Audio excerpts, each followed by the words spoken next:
Perfecto. Seguimos. Entonces ahí estábamos, el lenticular, habíamos visto. Les mencionaba que el globo pálido se caracteriza, digamos, por ser el más pálido, digamos. Por eso también se llama globo pálido. Tenemos. Uy, no lo había colocado. Entonces, bueno, era lo que les decía. El globo pálido, digamos, se caracteriza. Ahí está, incluso aquí está en un corte mucho más. Es uno de los más pálidos, a diferencia, claro, ¿no? A diferencia del claustro, a diferencia de lo del putamen. No es que, digamos, sea tampoco muy claro como una sustancia blanca, pero sí se relaciona, digamos, a que es más pálido que el claustro y el putamen.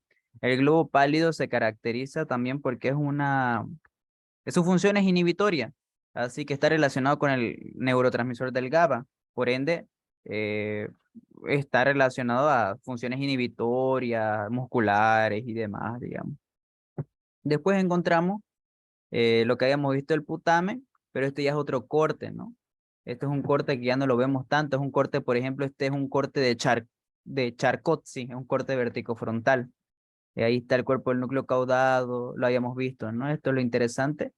¿Qué habla, no, del libro acá? ¿Qué te caracteriza o qué te dice? Pero ni siquiera se pregunta en el examen. Es sobre que el globo pálido acá en el corte de Flesig sale mucho más triangular y ya ahí te da los límites, ¿no? Un límite más externo que está con el putamen, un límite más interno que va a estar contra el tálamo y el brazo posterior, ¿no? Interesante ahí. Y después ya te habla sobre núcleos extrapiramidales, ¿no? Que van a ser el claustro, el amigdalino y el accumbens. El amigdalino, por ejemplo, es un núcleo, está caracterizado porque es una formación gris ovoidea pequeña ubicada en el óvulo temporal.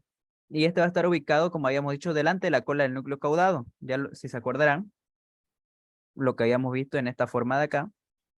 Bueno, esto era un poquito más así.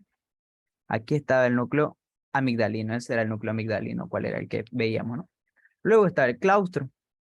Bueno, perdón. Y el amigdalino, lo único importante es que presenta el núcleo córtico medial y el vaso lateral. Luego estaba el claustro, ¿no? Que está entre la cápsula externa y la cápsula extrema. Aquí era lo que veíamos, ¿no? Estaba acá. Estaba en esta imagen, creo que es mucho mejor. Sí. Que esta era la cápsula extrema, esta cosita blanca de acá, y esta es la cápsula externa. Por ende, ahí está el claustro, en esto que parece una viborita, que no tiene una forma lisa, ese es el claustro. Y luego el accumbens, que es uno de los que no se ve mucho, que está ventral al putamen, o sea, adelante del putamen estaría, pero no se lo nota en los cortes mucho, ¿no? Y ese va a estar en relación con el sistema límbico. Después tenemos las conexiones, ¿no? Hay, como les dije, el neostriado, pues vienen a ser lo que es el globo, bueno, el putamen y el caudado, ¿no? El núcleo caudado. ¿Cuáles? Las aferentes vienen a ser las corticoestriadas y las talamoestriadas, ¿no? Las corticoestriadas que son vías colinérgicas relacionadas con el acetilcolina y el glutamato, vías inhibitorias. Y las talamoestriadas que de igual forma son con el glutamato. Y después igual tiene las nigroestriales que están en relación con la neurotransmisor de la dopamina. Luego tenemos las eferentes que son las fibras estriopalidales, ¿no? Las fibras estrionigras y que también está en relación con el GABA. Luego tenemos la parte paleoestriada, que esta paleoestriada va a estar en relación con las fibras estriopalidales, las fibras subtalamopalidales, las fibras nigropalidales, y las eferentes que son palidofugas, ¿no? Que son varias fibras fugaces, que es el asa lenticular, el fascículo talámico y el fascículo subtalámico, la cual encontramos acá. Lo más importante de esto, que es lo que les puedo rescatar, es estas eferentes, ¿no? No se preguntan mucho, pero las eferentes, algo interesante tienen, que es en esta imagen cual les vamos a nombrar. Por ejemplo, hablamos de un famoso asa lenticular, ¿no? Por ejemplo, aquí vamos a ubicar al asa lenticular, a ver si es que se ubica acá. No la tenemos acá.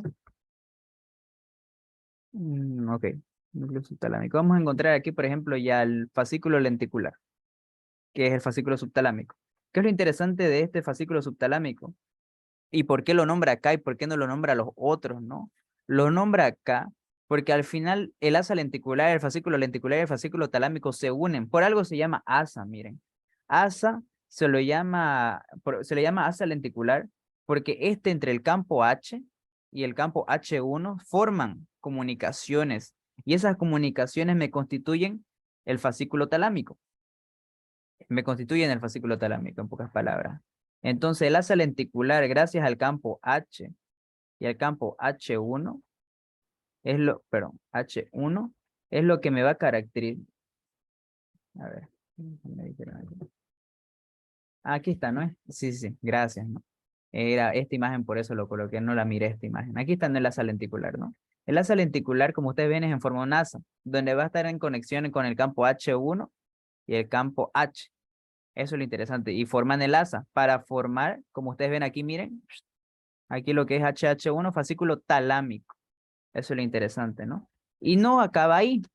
Como ustedes van a ver el fascículo aquí, ya si no se nota, el fascículo lenticular, no el asa, sino el fascículo lenticular, pues me da una asa que viene a ser del campo H2.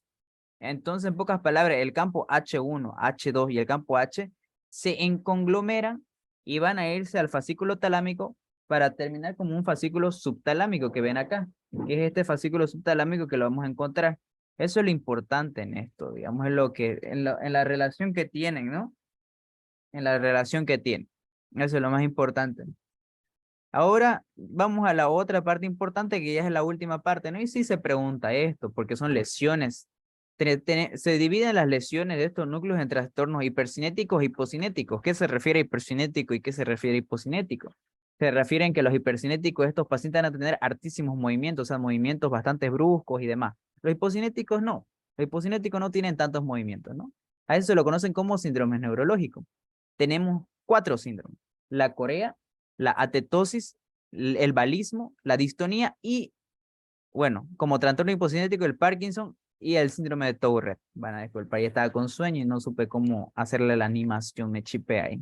Pero bueno, la corea. La corea, por ejemplo, se da por una lesión en el núcleo caudado y el putamen, es lo que mencionan, ¿no? La atetosis se da por una lesión en el putamen y en el globo pálido, ¿no? Entonces, en otras palabras, el caudado, la corea es, por ejemplo, en núcleos neoestriales, si es decirlo así. ¿Por qué? Porque son núcleos nuevos los dos. Mientras que la tetosis es netamente en el núcleo lenticular. ¿Por qué? Porque es núcleo lenticular. Ambos unidos son núcleo lenticular. El balismo es en el núcleo subtalámico. La distonía son por todos los núcleos basales, o sea, tanto el caudado como el lenticular, el accumbens, el amigdalino. Y el Parkinson es por la sustancia negra, porque ustedes saben y ya han estudiado el mesencéfalo, en la sustancia negra, pues nosotros encontramos neuronas dopaminérgicas que son inhibitorias. Al no haber, al estar lesión en esta sustancia negra, pues no se producen dopamina, o bueno, las neuronas dopaminérgicas se lesionan y no producen dopamina, por ende no hay inhibición y van a darse movimientos bruscos porque está excitatorio, son puros estímulos excitatorios. Y el síndrome de Tourette, que no lo dice, ¿no? Esto lo investigué nomás yo, que he mencionado porque hay lesiones en el circuito corticoestriado talamocortical, ¿no? Eso es lo importante, ¿no? Que tienen que saber las lesiones. Y ahora, para terminar, vamos a ver las definiciones de cada lesión. La corea. La corea, por ejemplo, son movimientos involuntarios en el tórax y extremidades. Por ejemplo, hay 2 coreas, ¿no? Esto ya no lo dice en el libro. Hay la corea de Sydenham y hay la corea de Huntington. La de Sydenham es en niños y la de Huntington es en mayores de 40 a 50 años las personas. Eso no cambia, ¿sí, no? Lo importante de la lesión es que son movimientos bruscos en extremidades superiores, en extremidades, en el tórax y en las extremidades, como ustedes verán. Es la persona, por ejemplo, quiere saludar y hace movimientos bruscos en las manos e incluso se mueve en el tórax, como lo podrán ver. Luego tenemos la atetosis.